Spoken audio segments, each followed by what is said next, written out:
Judy any more than we know who we used to be. I bet. Right? She doesn't know that. Now, how many of you have relatives who have died? I would hope so, because otherwise the place is going to be overrun with people.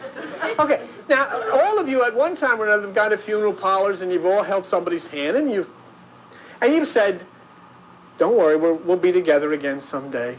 Someday we'll all see each other again. Haven't we?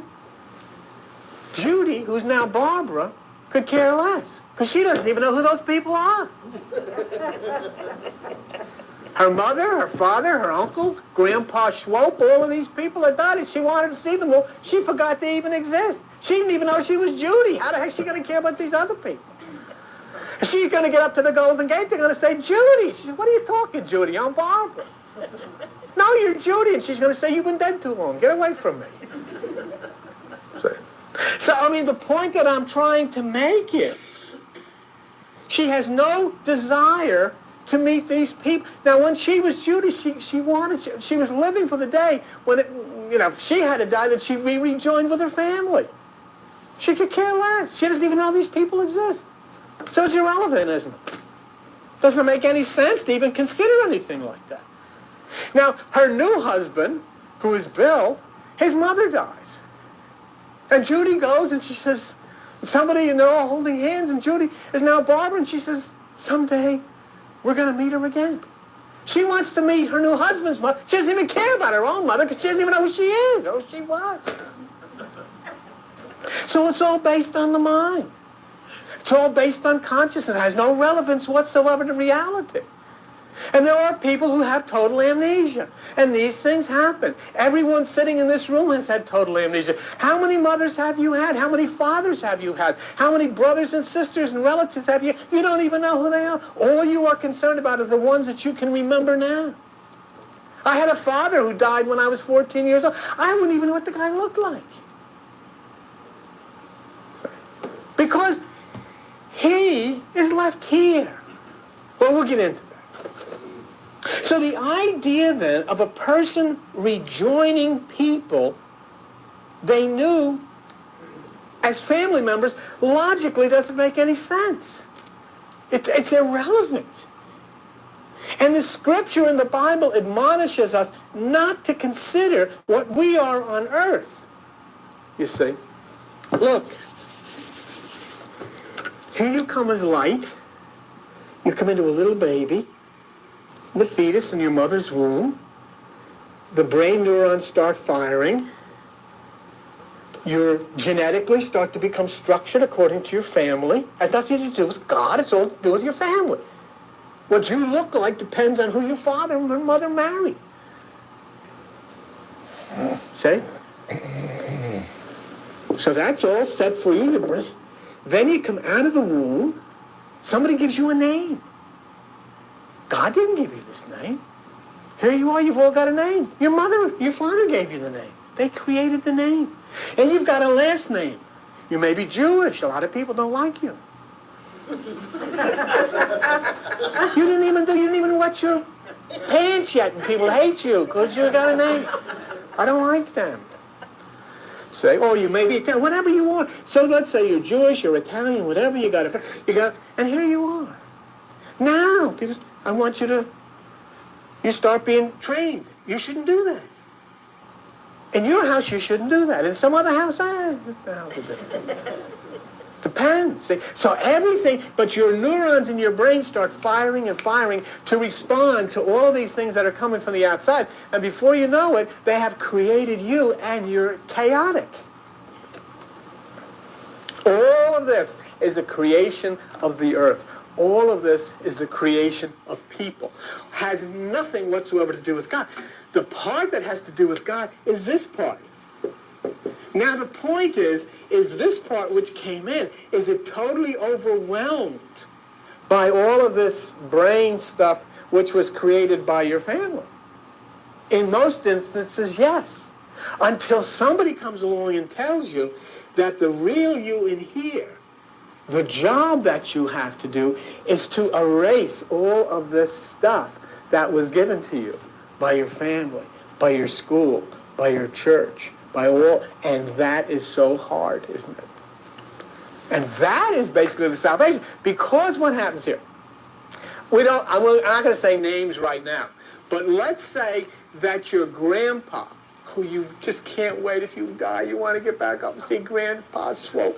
Okay, but let's say, I'll just give him a number, we won't give him a name now. Let's say Grandpa's number is 32. And let's say, for the sake of just hypothetical discussion, that your light angle is number 14. In this brain, you recognize Grandpa Al, or Grandpa Joe, whatever it was. When you exit as light, you will recognize him instantly as 32, not as Grandpa Al. And he will recognize you instantly as 14, not as who you are. And the two of you will be able to converse as to how well you did in breaking the chaos that's running loose on the earth. And you'll say, I didn't do too good. I got screwed up, although I found this place in the basement in Forked River. Okay? And basically, so what I'm saying to you is, yes, you will rendezvous with these people again, but not in the chaotic condition they were.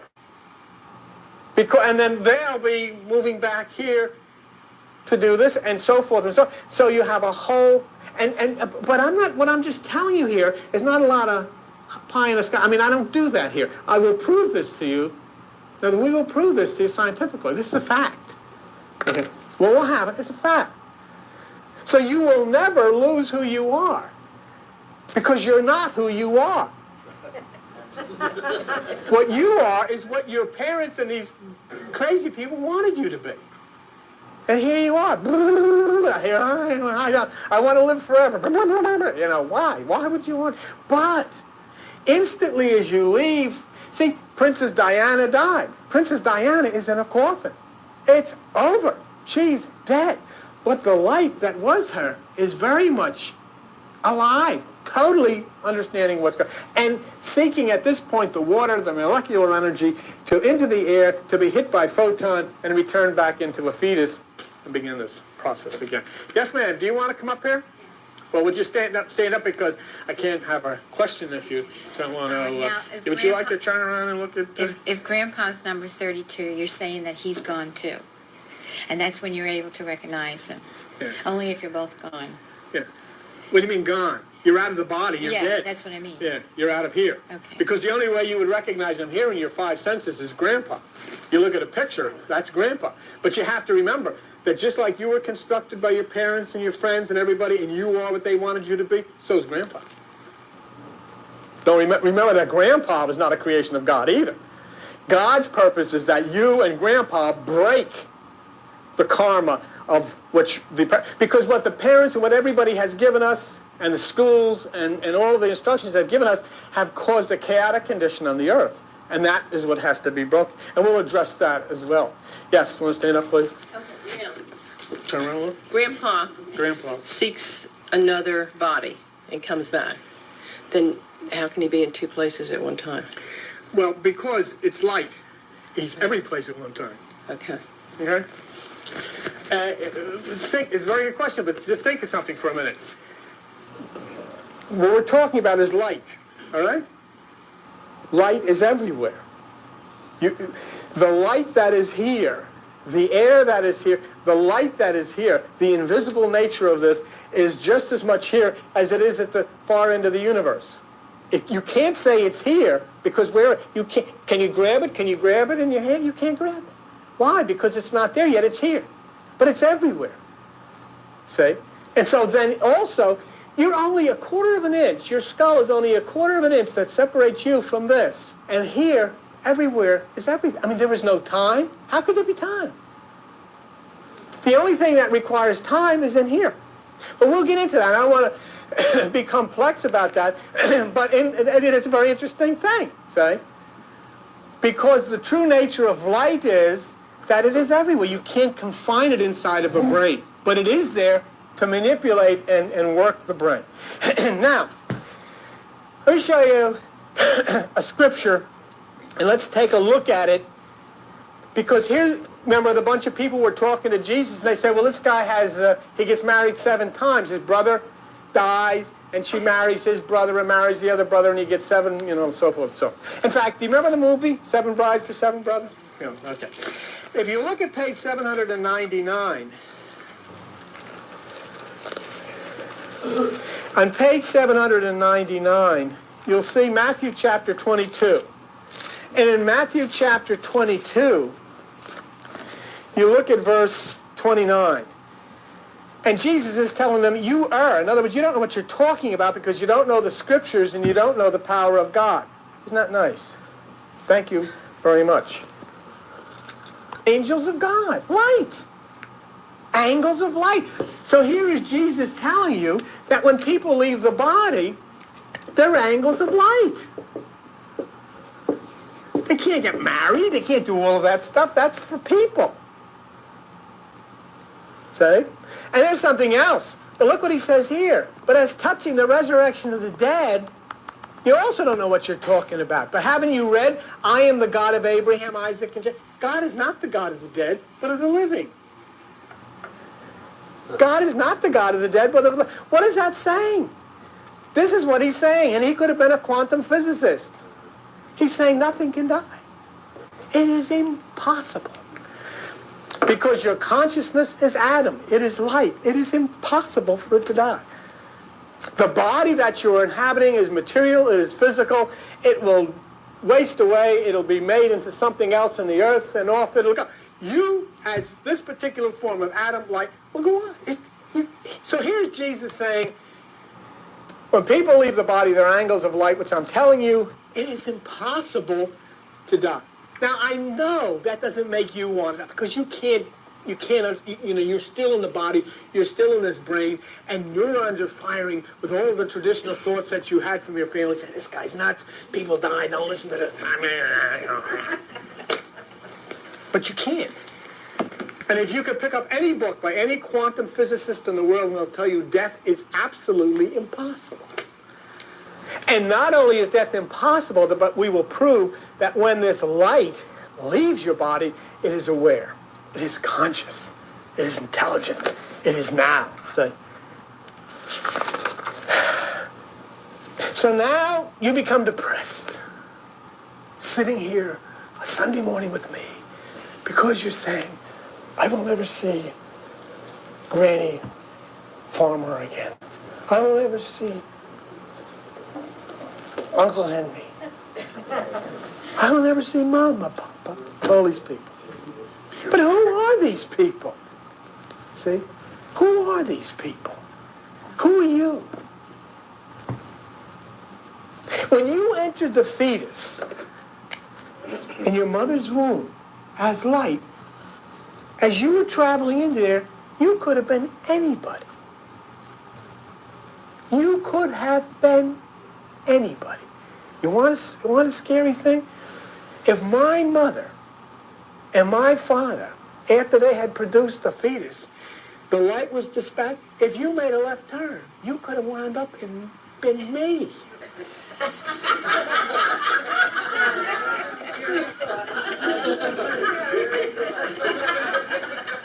Oh, I know that's scary, but listen, take my point. I would have had it probably been you.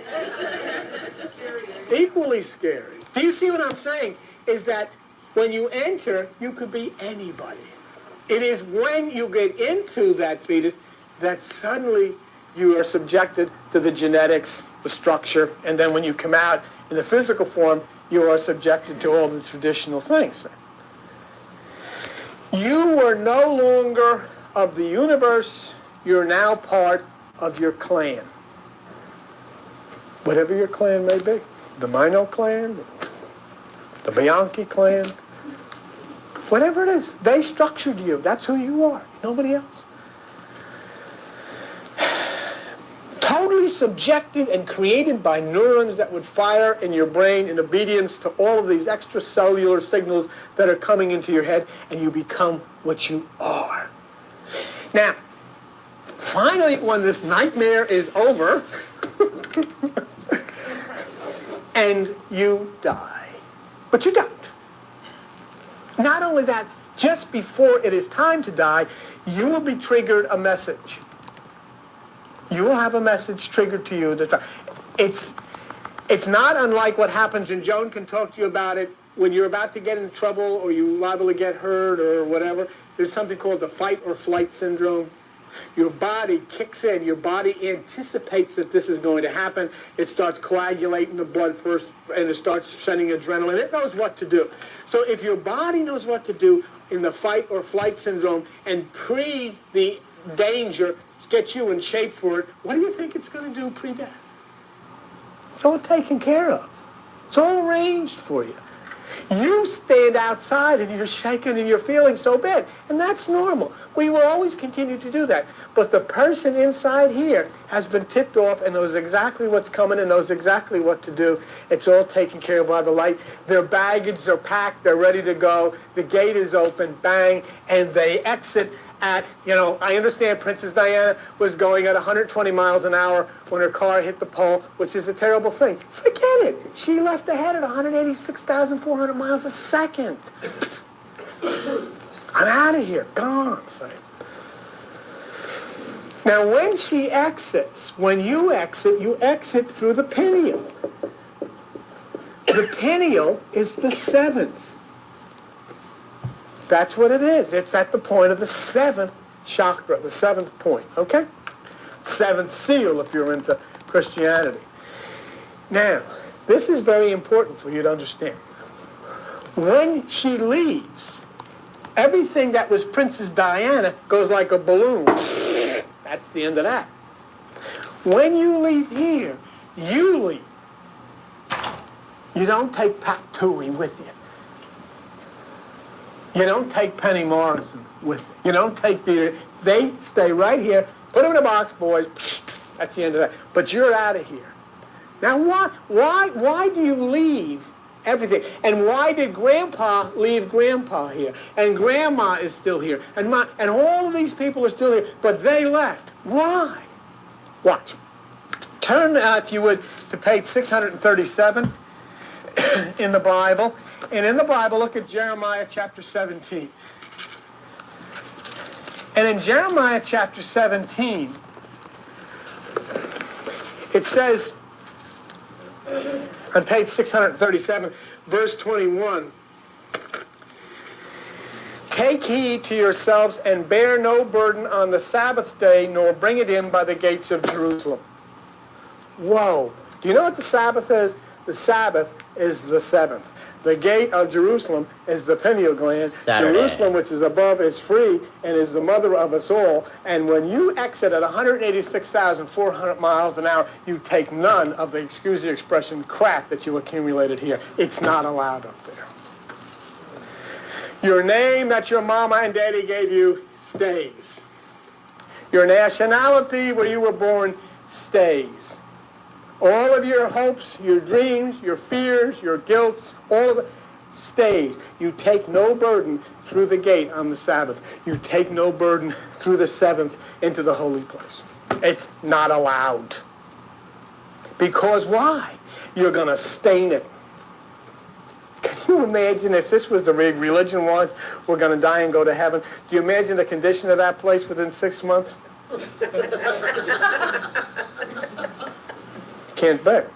But when you leave here, you instantly become the light atomic force that you were, the individual, the person that you were, number 32, number 36, whoever you are, and all of this stays and is gone. And what has been accomplished with this that you've left here?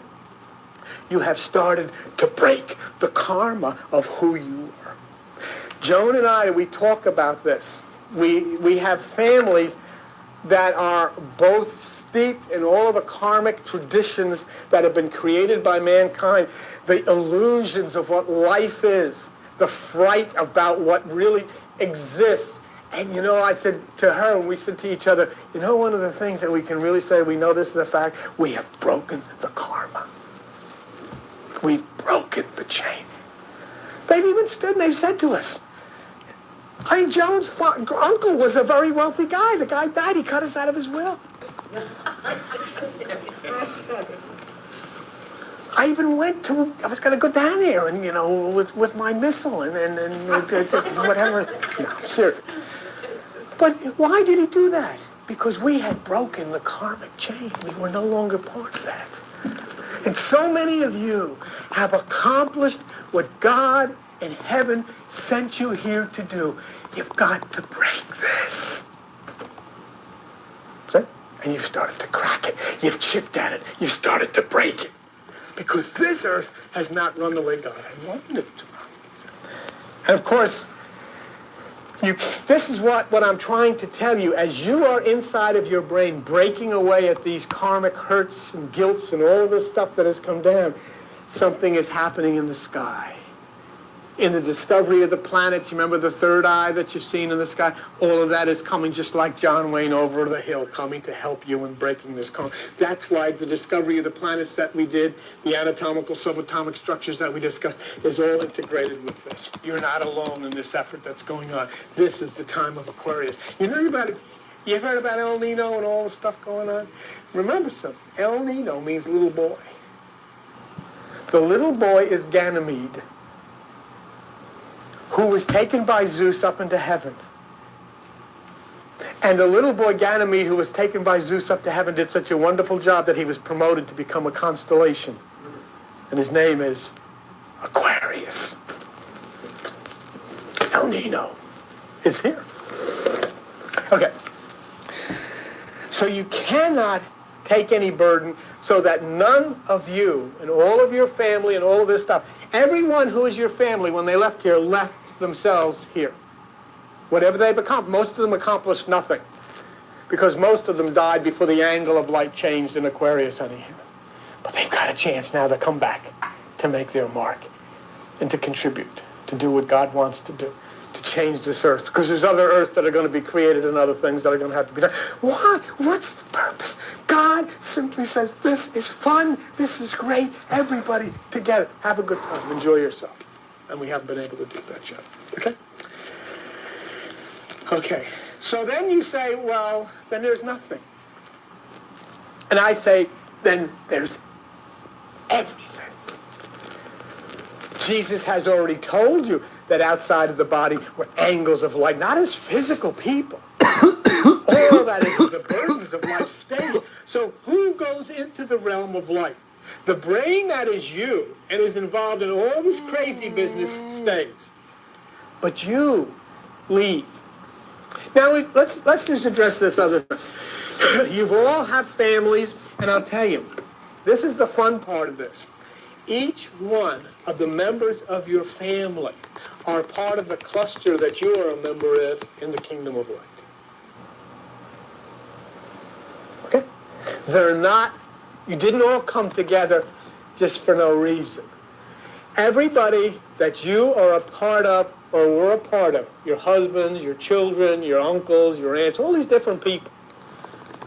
And some of them you might have had bad times with. But remember, you had bad times with because they were a prisoner and couldn't overwhelm the activity that was going on in their brain. But when you leave as an angle of light, they are part of the same cluster that you are part of there. All right? Now, so who leaves? Now, let me give you some names. Don't worry about it, okay? Don't worry about it. Just don't worry about it. Judy, here.